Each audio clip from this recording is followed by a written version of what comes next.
Le boycott, seule option qu'il reste quand la concertation n'est pas de mise. Et ça, on aurait dû le savoir. Sous emprise, le public est séduit. Mais je te le dis, ton projet est un flop annoncé. Borné, avorté, sans surprise, ouais. Électoraliste, autoritariste. Donc Catherine Richer, je vais présenter le collectif Les Signataires, collectif POP, qui s'est constitué en avril 2021 au lendemain de la publication de la proposition de loi pour la création d'un ordre des psychologues et notre inscription dans le Code de la santé publique. Une lettre ouverte a été rédigée à plusieurs en quelques heures, adressée au président des chambres parlementaires. Elle a été diffusée par mail et a fédéré 250 co-signataires des 4 coins de la France en quelques jours. Elle a été envoyée le 11 avril, donc 4 jours après la publication, au président des chambres parlementaires. Une pétition a été mise en ligne le jour même. Le collectif était lancé. On a eu une réponse du cabinet de M. Ferrand quelques semaines plus tard. Notre colère avait été remarquée. Aujourd'hui, les membres ne souhaitent pas que le collectif s'arrête, même si la proposition de loi qui en est à l'origine est à ce jour lettre morte. Le leitmotiv est « Nous ne sommes pas aux ordres ». Nous sommes presque 300 co-signataires et plus de 10 000 signataires de la pétition qui continuent à être signés tous les jours. Notre collectif rassemble majoritairement des psychologues cliniciens, mais également d'autres branches, travaillant dans différents domaines, en institutions, en libéral, des enseignants-chercheurs et des étudiants en psychologie. On réalise une veille extrêmement vigilante sur toute tentative de mise sous tutelle de notre profession qui remettra en cause notre autonomie. Mais au-delà de la question de l'organisation de la profession, c'est surtout le non-respect du processus démocratique à l'œuvre au sein de la profession qui nous mobilise. Et c'est ce qui nous a mis en colère en concernant la proposition de loi, sachant que par 2 fois, la majorité de la profession, via les organisations, s'est prononcée par vote pour une structuration non ordinale. Si le débat au sein de la profession doit avoir lieu et peut évoluer, nous dénonçons les tentatives d'ingérence faisant fi du choix à la majorité de la profession. Et nous signalerons à chaque fois toute mise à mal du processus démocratique, comme par exemple celle exercée par le gouvernement pour le dispositif de remboursement, en le présentant comme acquis sur le site du ministère de la Santé à l'automne, avant même le début du travail parlementaire. Ou encore la tentative dont nous venons de prendre connaissance d'asseoir légalement le statut des psychologues coordonnateurs hospitaliers N+1 dans la nouvelle loi HPST de 2021, alors que les psychologues hospitaliers ont voté il y a quelques années pour une représentation horizontale sous forme de collège avec des coordinateurs élus par leurs pairs.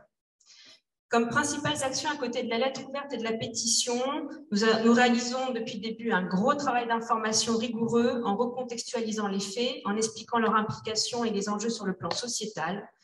Nous avons rédigé un courrier à l'attention du CEREDEPSI par rapport à la version du code de déontologie présentée le 5 juin 2021, dans lequel nous faisions part de nos préoccupations.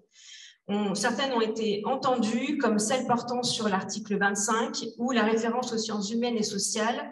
Malheureusement, la question sur la suppression des termes libre et librement n'a pas été reprise et on en voit l'implication aujourd'hui avec le dispositif Mon Psy Santé.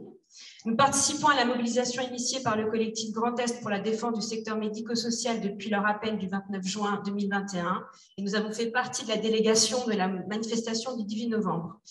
Outre cette journée du forum, nous sommes également impliqués dans l'organisation de certains ateliers des assises citoyennes qui vont avoir lieu le 11 et le 12 mars prochains.